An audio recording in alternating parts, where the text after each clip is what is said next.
أعوذ بالله من الشيطان الرجيم. بسم الله الرحمن الرحيم. وإذ بوأنا لإبراهيم مكان البيت ألا تشرك بي شيئا وطهر بيتي للطائفين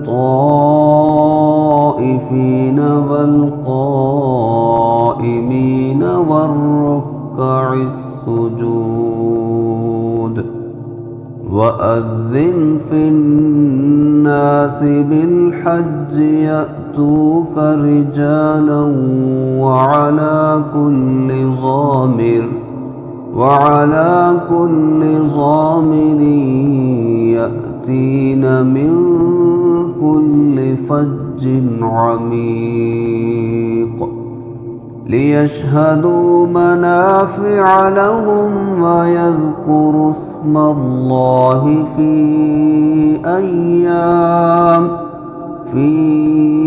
أيام معلومات على ما رزقهم من بهيمة الأنعام فكلوا منها وأطعموا البائس الفقير ثم ليقضوا تفثهم وليوفوا نذورهم وليطوفوا بالبيت العتيق. ذلك ومن يعظم حرمات الله فهو خير له عند ربه.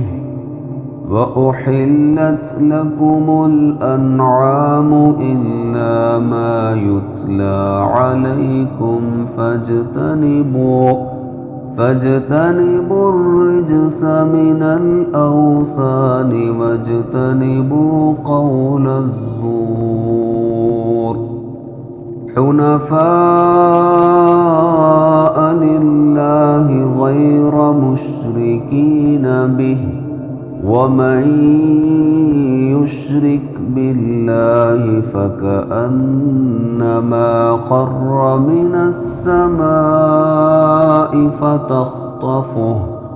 فتخطفه الطير أو تهوي به الريح في مكان سحيق.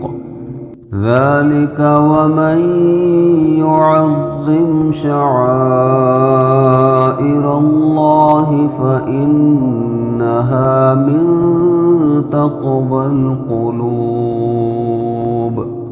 لكم فيها منافع إلى أجل مسمى ثم محلها إلى البيت العتيق.